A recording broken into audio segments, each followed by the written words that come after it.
ebusuafo mama akwaba edeba way back with Akyere Bruwaa dwumedi so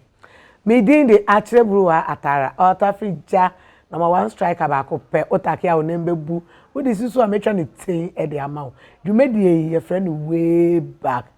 obi a obebi a ocha ase ene brono a otena so yen celebrities a yenim homo a yehu homo da o social media TV so ni radio so ne de keka ho yenim bebi homo cha ase yenim ane se yenim homo TV so na ne be celebrity o team enim ha no so maka che mo sa akonya we de wonyo pabini ni a wontrem pabini ni ankasa ene te akonya mu me twa me ho abasisi a me ba me yini de na kire mo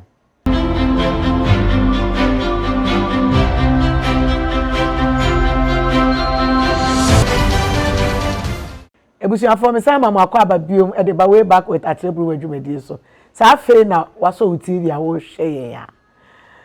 dwumedi ye friend way back ye ni celebrity se twetwe nkomo me hye mo bo se me twa me ho aba me ba me ne me celebrity e be twetwe nkomo ne me celebrity a oti me nim ha me ne be twetwe nkomo hey wo ye opa beni ni anka sa chese me nim dia me campo me wo me besa me to ne nwum kituwe bi se me kaya me to a we hu ni pakon o se ma me twa me we ya kituwe bi o se sana besia ne ye nyate girl me to me worry nyate girl me kwata awara amam so me kan we hu ni pakon me kire keke KABOOBO uncle amen akwaba ya obinaza ituru down obinati bi eyin baby atu bi ada baby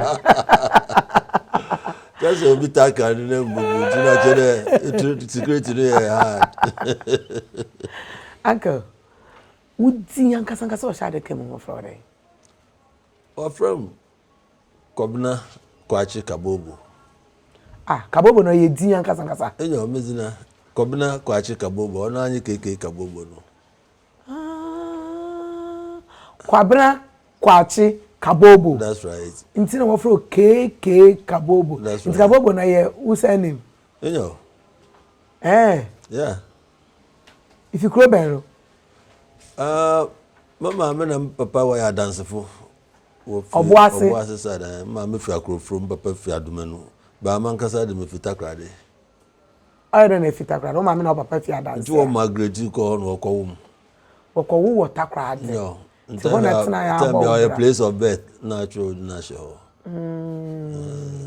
ho na me fi wo fi adance wo ka se takrade kra nti takrade ana wo munuanu mpanyimfo na amenya na munuanu kakra me ewonianu an ni 6 but yaka 2 mark 2 mama na papa one mother one father for papa na manso oh ka hu 2 ana 2 o wa ka me na mechiba oh no wechiba pe that's right manya me pe no ye o mama na papa tase once walk wadwan na my siblings no yeah. Okay uncle minyine etina la pass minyim sanya me chewa side o ajia okante metina la pass one metina corners o ho nyina ntinu order me explore bo corners ni na voyage of discoveries okay mbocho mama wacha se kakra takura de nyini wo ho na ko school wi yeah wo mo mama yankasa baby na ota wo de wo mo ni takura de na nti if ho no ye move ba Skafa Amantam de yetina number 1 number 2 number 3 what takrade wa nyo ofo na mabetina amamfo co school what takrade do P6 that was 1972 na papa or a politician no or Progress Party buzi on party I'm the one na wabeda na MPP no na ska ofie na papa propaganda secretary Western propaganda yeah ana say propaganda no sha sa Akyere o what's that Akyere no her campaign azina o campaign what the shoe bonenwa na azina no mic no name so onyimo obeja wo nyago enti tama 72 achampo obo 2 buzuano wonyina call detention O papa ka ho. Aga I don't put watch it first. No, propaganda. No. And I don't know mamma to know. Or mamma na takra de hobby until no young or the moko akrofrom oboase no krom ho na motumuko P6 no moko last time no ho na me call form 1 out to form 4 me wie wa akrofrom di wie wo oboase form 4 yeah na wie na etuaro ana na ho na boto na dem time na popi no popi wa mrew enyo to tuaro na skasam na hawadwen nti no mo fi wana honso no metena school master na nchen school master our friend master danso nchen na metena ya de wie school nti no me wie no so the way I may had no there apply for people teacher adwuma mam I'm so okay nti apply me ya na honso muso CD the following year no transfer me call agogo hwidiem ah tomatoes fumu nti no no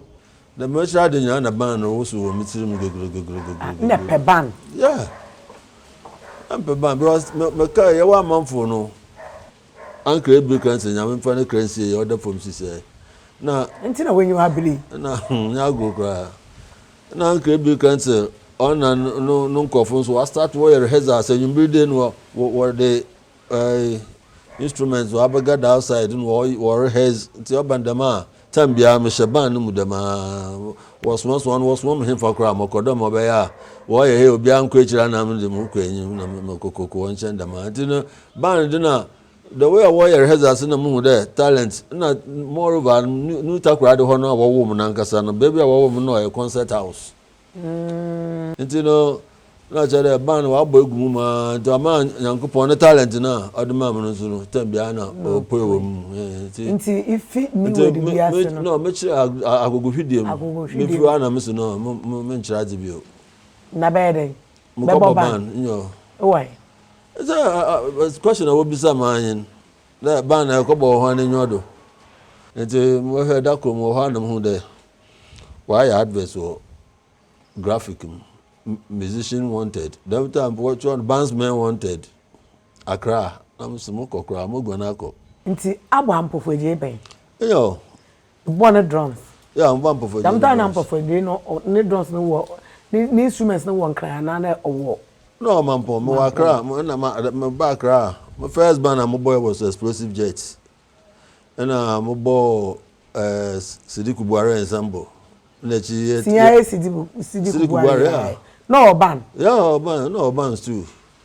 the boss Sidiku Buare ensemble na chi na SBS Press Sidiku Buare Express the boy Sidiku Buare Express mo if you na mo ko boy F my case yes my case so why you because them time na me pe ban what your recordings you know the dance band na copyright no does but guitar bands no what your recordings na didn't mo boy F my case na no oboko Ivory Coast o ma ye form on so group no nti ye call Ivory Coast tour na ye be no and I'm saying no band concert nkotin na wo upgrading wo pedo wo be your recordings anyum na nti yeah dem pe band na wo your recordings dem betum my express mo ho drums no ho recording nti senior don komum na me ni den je moko akobo ne band no but mo ha na mpofo je no so bobo na mo mamprobi obobo ya na moko na mso me drummer me pede mo bobo ne band no so me sure that be good ti woko baby na moko ho woko Accra to ti obo ni ma na moko ho moko me de wa ti me drummer na oba mamprobi se obobo me band no bra and now you know what from on stage mokaje drums no oh mo boy ya se chale ya ko mamponti ko bobo anwo te me nyon boy ya na edu ko drum mampon damta na amachi dede ho ti mo ko to no don so home no pe masem ti na ye be very good friends ti ya ko drum mampon na no nya dan ma mo kra na me da amachi dede man san no nya dan ma nti mampon wo lifetime na ife ko pwe wa mampon yeah ko pwe na hwa na wa asante mampon yeah me stay mampon for almost 4 years nti time be na san ibala pass me free mampon no na me ba me bobo kunadu no ban kakra let's kunadu no ban 1,000 me fi ho na me oda me nyeska na me de so me nyama fi ho ba nti me logo me nyama nya na me kogu ma me no krom ho na mo ko takrade kaka cha ndo sisi ameja ban bo si hey hallelujah eja ban bo za no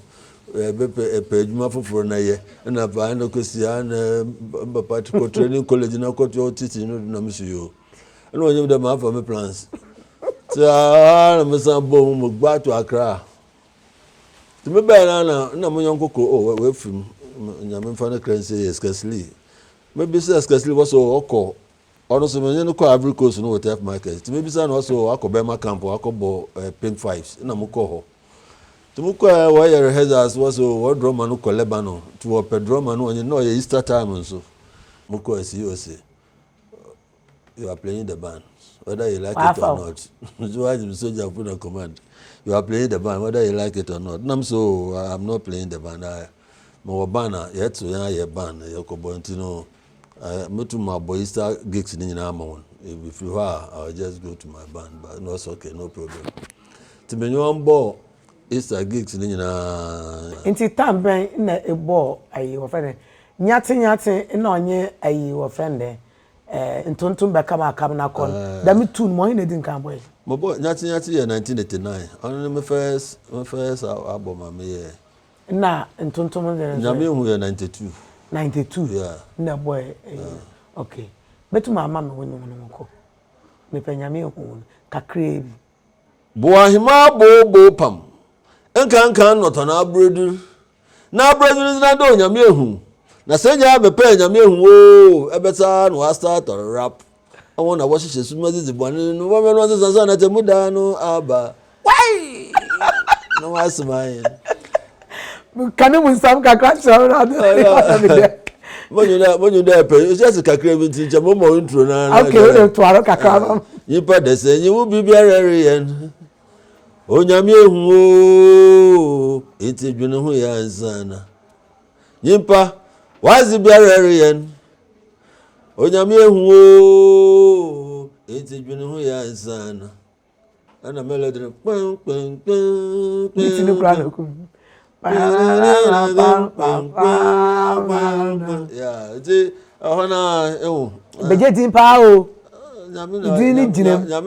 na nyate ne so ba na na cha na asa kra nyate din kan ba ete na din kan ba ete na ono so hiti pa dem time na wala pass me ye nyate no me ye nyate na mo bo sweet beans ti na me wo sweet beans house or Mataeko yeah na mo bo sweet beans dance na time na betra la pass me free sweet beans no na me ba la pass dem time na me decide dem ko solo mo band mo ko solo nti me ba abeka me fi abeka na mo ko dem time na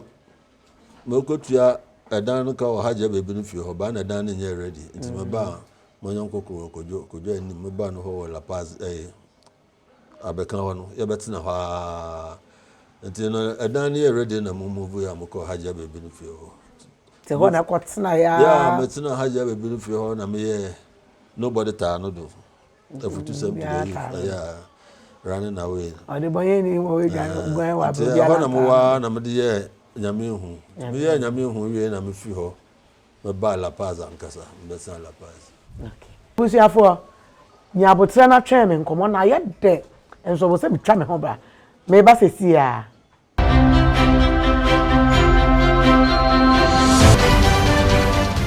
ebusi afo me san mamo akwa ababiom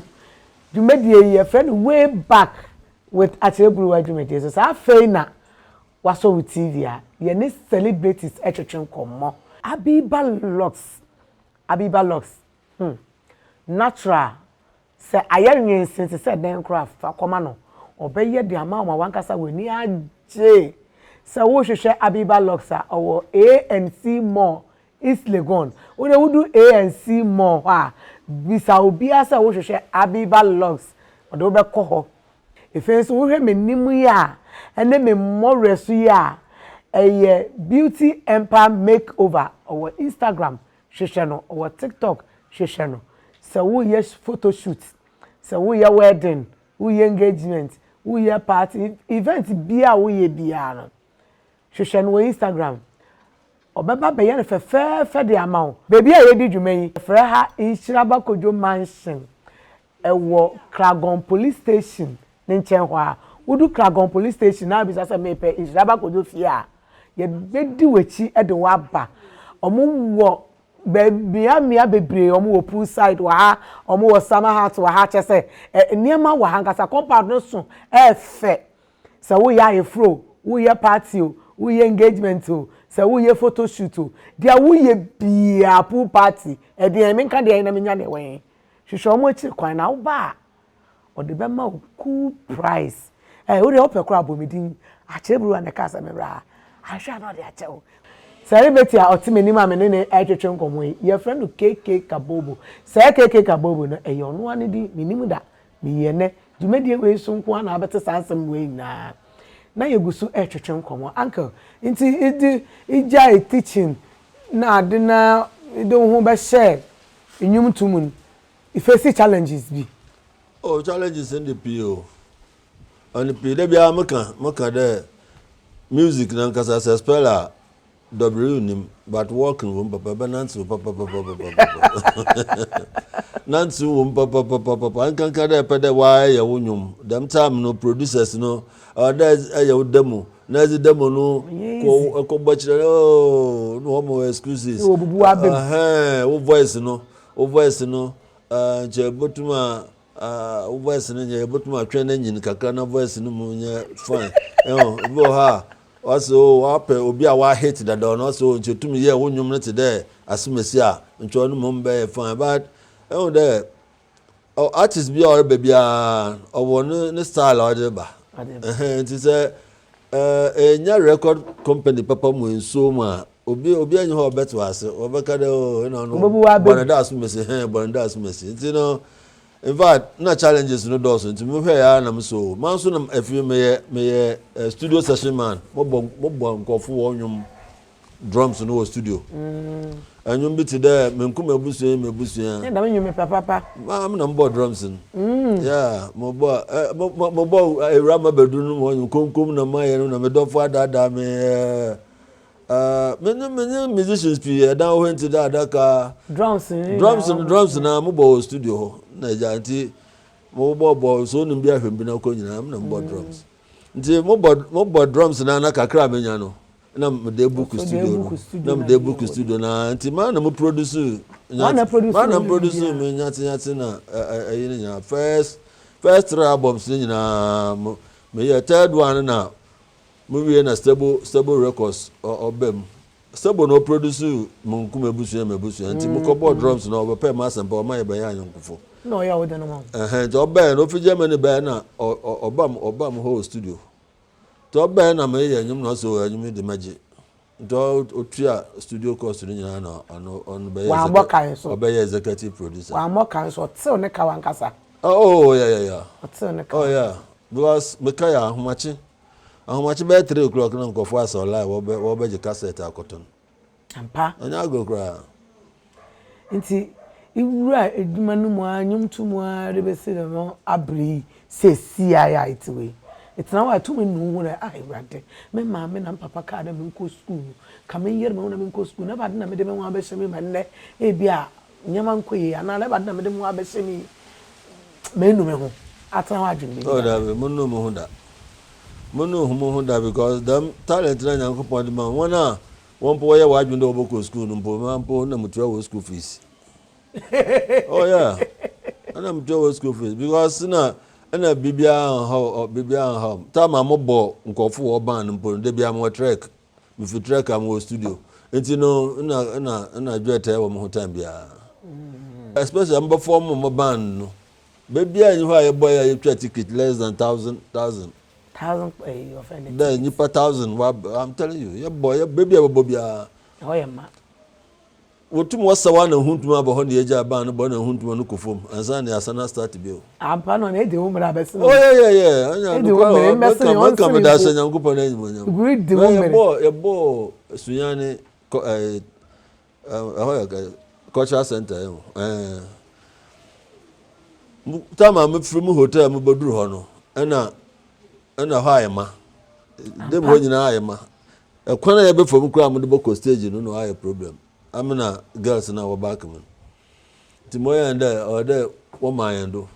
no to so fa wa de fa nipa no so dama no ye kesi bansan ho grim dama Imedi ahwebida. Nyama ahwebida. Ahwebida. No, ada ye it's asi ye. The last one me hwe keche kwa me. Keche kwa me. Me was surprised about. Wow. Oi. Bra akonya ni. Aya. Go. That's it. Yami ado. Hey. Mushi ya che. Oh, long time. I don't never had I ready the visions of. Never visions of. I swear to you, Asina. And yes, I is that we share some of you? Why already so we share some of you made the sanity, friend way back. Braku. Minister for Chamia Bassa. Anne. Community. Kuminde ye udini so chami abasade ye fro o chami abasade e o concert di betu me kwam betu kwem ya o fa so a wudi nimu no eni study a woni ne sha ase eni study o te so ha adwene a onye wo pentokwa o ye nkonkonse ma ye huni na wa hande okay kabobo ye obi a ene no bo akofuna band na band no a ye boy no kabobo mahusa na damfoni obi a na dam ono so bo akofuna ne bi na bo akofuna ene na bo akofuna ene sabe kopa ampofo aje ho na ba akofuna na oya drama drums de ne obopa no kwa mete so wa nyom kra na ye mo na yo papa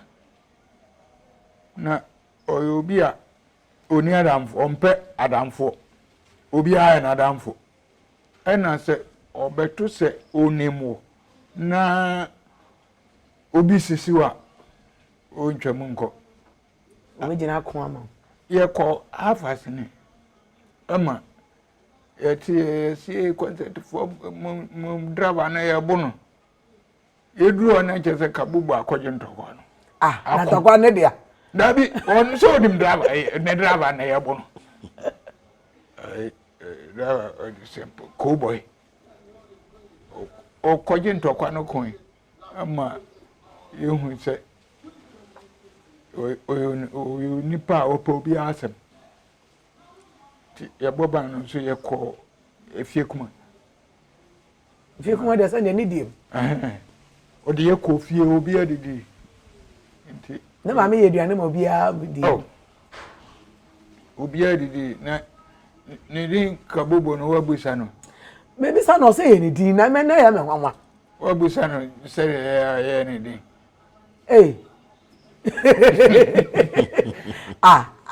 chemi mu oni so ri kwam na ebo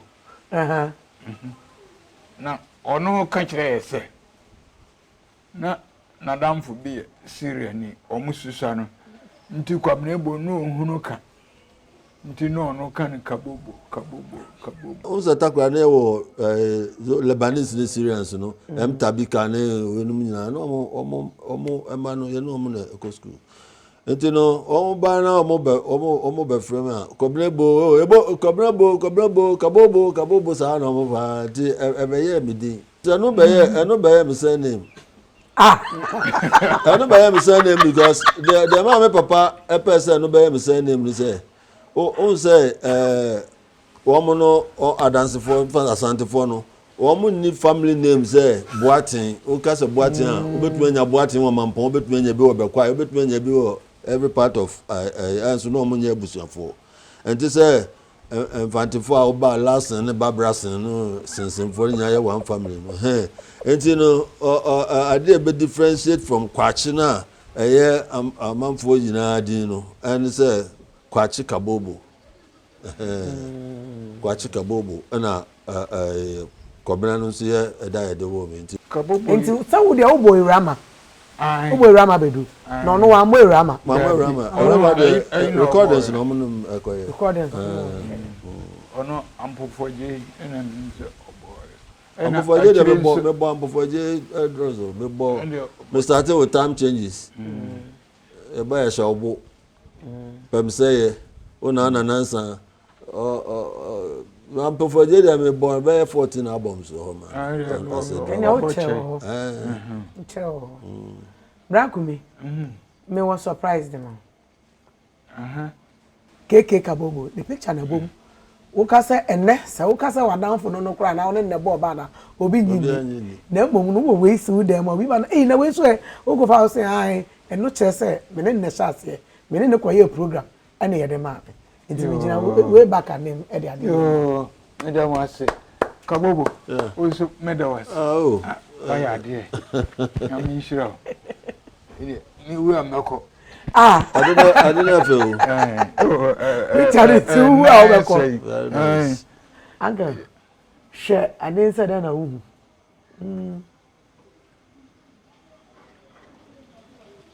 That's right. That's a picture. A picture. Also, no surprise them. I way back for a name. Wow. Maddy with the Boa Basso. Good. Nay, I Juma, Aku Ghana. Aye bi don wa boa fore ankasa de amagana nti way back team ye de damade ye de no KABOOBO dey Baba.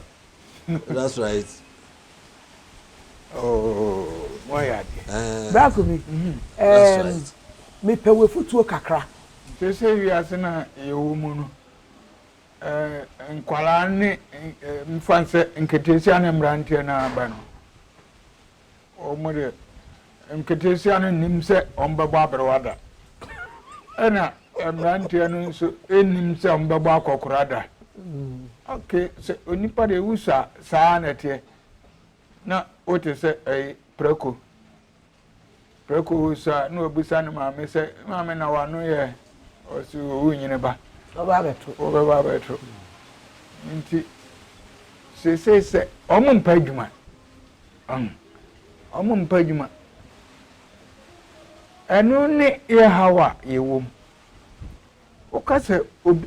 obakura nkosua adwuma o ko je SSU a chese onim se wayiye o ko SHS a onim se wayiye o ka se onkosua adwuma meti ye se me boban ya madam fo ena o repair sewing machine ena me ka chense me pese misua ena o so obaye de a mechiro eno na wudi ena se me didi me de koba me sesi a se obi frem me se me mbra ba bia eno na me de kokko na akwaje o kakra sa wo I don't know machine se me repair no wo ka se obi mesua machine repair se yan ye bo nkokro enti se wo ya kwala na utie wawofo okay enye oma se human right na aba no eno susa se wo koye bibi abonten a panimu bi hia wa otimi che no abo wo ko fia wo suro sa wo beka se wo ka pe ya be san abo aka nti ebe kan chiro se wanye hwea nka omo enti se suban no asese ne mafo ne ayinwo mu ensre ensakra aga bacho unso mepede betu fokakra dama Oh yeah. Fafa music side Yeah, music side na ma pa young ones na wo banicho wonya ahobrase at times no me blame one but blame one na ma pada me de for the two for there your time no your ball bands be the band leaders we achieve you know and them checkings in respect no or the leader respect but this time the bands no you ofita magana ya start ye call curfew na azina bands no wa drop am asisi ampo the bands ye contract na azina bi okra you know obi be musician cry bi no na computer you da na what da ye you know one for the number one we respect one painful and even 1 hour colleagues in Ankasa when one bet pen na kra so one respect on manipa edrechi papa na two mama wanye sikenye be nso too much because adwuma na Ankasa ya say na ya o discover bro bibi amwo bia ye ban adwuma ya nyum to ya na odemam nti prehu bia anyim pibia na ade kronsen de ono za kan ya wo so ono na wo de ton won nwum but beef no beef sisa wa na sasa wi ana ya do enya ebana baby etwu moko na de fine yes beef no o cholesterol and when you beef no some kind of make about beef no anama itu atwetwe na fight na na ne cruise obi share atansu kwa artists na Ankasa ada na supporters no wo fight wo kroma if so music industry no yan kan ya adwenu mbom mo from na wo ba wonyi mpanyimfo no wonyo kon adwenu mbom na music industry no on because industry ni nye aka yanyum na hit nkote business of music na Ankasa so ho sisi digital platforms na da wa bebe efrem painful ya wonyim ho hwe enti ye nyina yanyo kan adwumbom na yemfo wonyum no ngugu ho ma ho say you be pore yanyum a obitum afre panyin bi alato nyum kakra na o da shem na chele panyin ni din wo ho because what's the panyin wo fi oye yentum yen panyinfo ni na nyum adada no anyum adada no nyina nso wo ho panyinfo no wonyum a wa ye go ni nyina ye fine enti mo frema no won fa bi no one mehu panyinfo bi no one GB no one ye na remix because ekwa abrochira remix na a group bit the UB40 wonye composers but one kasa one nkofo wonyum no we renew ni nyina wa ye remix no ma once what I hate nti no akon pi o ho a obutum wa ya obama industry no so we why kase we say format dia KABOOBO aka o se mo mfa odo music industry no moma odo endi mani mu kan na mumfa mpenifo ne bi hyehyem ne se panyin wo fi a oye na breda ma ye kwan me ye di dwumedie no esie me din de Akyere Bruwaa atara ontafija no ma one striker ba ko take a unembe bu udi sinso a metwa nten e de amawo da se ne ye be se hia same day same time see you all